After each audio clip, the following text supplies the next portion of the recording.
What's up, Packer fans? Welcome back to Cheesehead Talk. It's your boy Tremel, and the 2019 Day 1 NFL Draft is officially over. The Green Bay Packers would come into this draft with 2 first-round picks, so let's discuss it. With the first pick at number 12, Green Bay will select defensive end from Michigan, Rashawn Gary.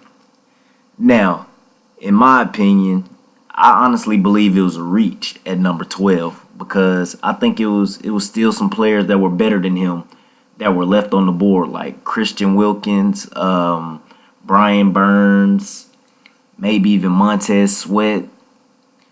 But he hasn't played a down of football yet. We have to wait and see what he can do when he gets on the field. We have to give him a chance. Now, a lot of people on Twitter were bashing this pick. A lot of people on Twitter. A lot of Packer fans were very upset. Saw a lot of hate on Twitter. But you got to wait till he gets on the field and wait till he produces or wait till to see what he can do on the field. He hasn't played a down of football yet in the NFL. So you got to give a guy a chance. But I do believe it was a reach. But I still like the pick. And let's discuss some things that he's good at. Let's discuss some positives. He's a freak athlete. He's got great athleticism. Man, he's amazing. He showed some great flashes in college as well. He had some monster plays that he made in college with his athleticism. He's got great potential. That's one reason why the Packers drafted him, because his ceiling is very, very high. Also, he's versatile. He can play linebacker. He can play defensive end. I mean, you can put him anywhere on that line. He has great strength. He has great size. He has great speed. He's a freak athlete. He has a very high ceiling. He has very great potential. And that's one huge reason why the Green Bay Packers selected him. Now, before the draft, I saw him on NFL Network. And just the way that he talks about football, the way he carries himself, his passion for the game, I really love it, and I really think he'll be a great player. I believe once he works with Mike Pettine and our defensive staff, he really, really has potential to become a Pro Bowler or possibly an All-Pro. Now, let's look at some of his negatives, and let's look at the reason why Packer fans were bashing him on Twitter, and a lot of Packer fans didn't like this pick at number 12. Some of his negatives: he lacks consistency. There was a lot of games where he really didn't show up. There was a lot of times where he didn't show up. He'll have some hot flashes every now and then, but it just wasn't consistent. Another reason why Packer fans didn't like the pick was because of his stats. He only had, I believe, 10.5 sacks his entire career in college, which isn't good. In 3 seasons, 10.5 sacks. It's not a good number. And also, he lacks pass rushing moves. That's another reason why he really doesn't win one-on-ones like that. But with his freakish athletic ability, he really has some potential. I believe once he works with our defensive staff, they can really, really turn him into something. Another reason why I say this is, look at Kyler Fackrell. Dude had 10.5 sacks, and Kyler Fackrell isn't a special player. I'm just going to keep it honest. Keep it real. I'm going to keep it real. He's not a special player, and Mike Pettine was able to get him 10.5 sacks this season. He led the team in sacks. So I really think Rashawn Gary has some very good potential. Also, another reason why I like the pick is because he's an upgrade over Dean Lowry, in my opinion. I really think he's an upgrade. Dean Lowry isn't a special player. I'm sorry. I'm just going to be honest.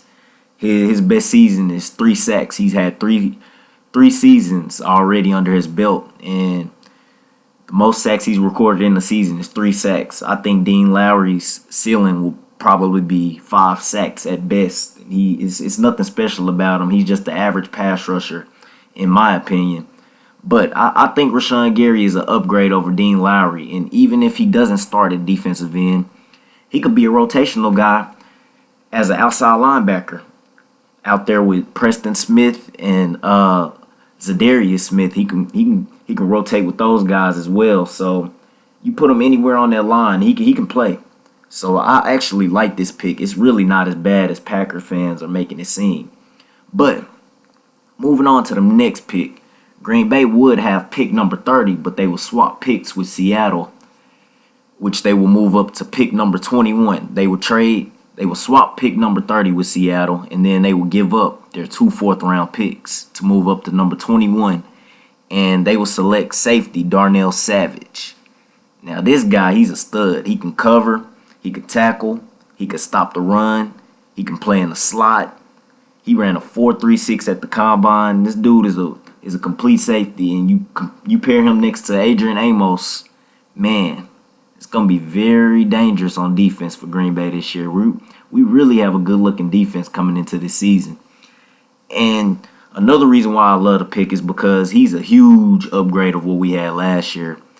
Before the draft, Tramon Williams was the other safety next to Adrian Amos, and I believe that's a huge upgrade. Tramon Williams is old now. I just think it's time for him to hang it up. But he's a huge upgrade of what we had on the depth chart and what we had last year. Man, safety was the biggest hole for the Green Bay Packers coming into this draft. Safety play was really poor last season, and that's another reason why I love this pick. I can't wait, man. Now, the only hole on defense that we have now, in my opinion, is inside linebacker. We have Blake Martinez, but on the other side next to him is Oren Burks. Oren Burks, he's okay. He was a rookie last season, but I just don't see him being that guy. He's average at best, in my opinion. I think we can upgrade right there, and I think our defense will be complete, honestly, if you ask me. I think right now we could be a top 10 defense going into next season, especially with a pass rush now. Hopefully everything can come together. But I actually like the picks today from the Green Bay Packers. I really do. And if I had to give it a grade, I'd probably give it a B, a solid B, because we filled some holes that we needed, especially at the safety position. And then with Rashawn Gary, with his potential, man, the ceiling is very high for him, very high. And I just think both of these players are upgrades at the positions. So I give the Green Bay Packers a solid B. Leave a comment in the comment section. Let me know what you guys think about the draft today. And also, let me know what else we need to draft for day 2. Leave that in the comment section. And I'll have a video tomorrow for day 2 for rounds 2 through, I believe, 2 and 3. Yeah, tomorrow, rounds 2 and 3, I'll have a video for our draft picks. So stay tuned for that. Give this video a like and subscribe to the channel. More videos to come.